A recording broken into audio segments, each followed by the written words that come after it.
Shalom, peuple de Dieu. Je voulais vous parler aussi de la coutume de notre Seigneur Jésus-Christ. Puisque quand il nous a tirés de nos coutumes, c'est pour que nous puissions suivre sa coutume. Je ne voulais pas beaucoup parler, je voulais juste vous expliquer, vous dire quelque chose qui pourrait vous édifier dans la foi.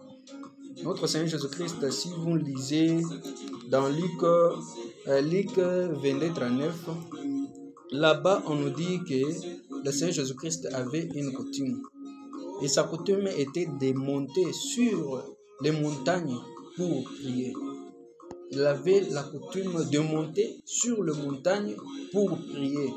Donc, il n'avait pas suivi la coutume de Joseph, ni de Marie, ni des Juifs, ni des sacrificateurs, mais il avait instauré sa coutume à lui. Il avait créé sa coutume à lui. Et sa coutume était de monter sur les montagnes des Oliviers pour prier.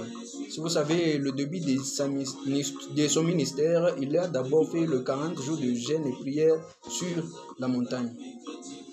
Et je voulais vous parler de la deuxième. La deuxième coutume, on nous dit dans Luc 4,16 que le Seigneur Jésus-Christ avait une autre coutume de se rendre au temple chaque jour de culte. Il avait la coutume de se rendre au temple chaque jour de culte pour prier. Alors toi qui te dis chrétien, pourquoi tu t'absentes souvent à l'église? Tu te dis chrétien, mais pour aller à l'église, il faut que tu aies de beaux habits, il faut que tu aies de nouveaux habits, il faut que tu aies de l'argent. Pour aller à l'église, tu as tellement de conditions. Mais pourquoi tu te dis chrétien? Puisque si tu es chrétien, tu devais suivre le pas de ton Seigneur. Puisque les disciples, quand on les a appelés chrétiens, c'est quand on a vu les œuvres de Jésus en eux.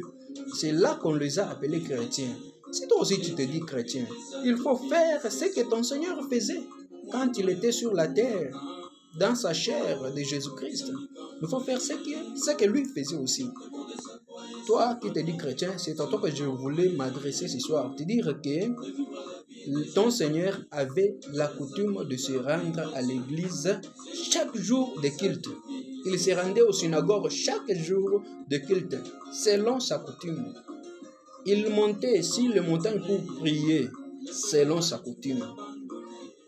Si tu peux vérifier ce verset-là, Luc 22-39, tu verras cela. Luc 4-16, tu verras cela. C'est ça, la coutume de notre Dieu. C'est ce que nous devons faire. Nous avons abandonné nos coutumes pour suivre les coutumes de notre Seigneur. C'est tout ce que j'avais à vous dire. Shalom, que Dieu vous bénisse, que la paix du Seigneur soit votre partage. Qu'il vous bénisse à jamais au nom de Jésus-Christ.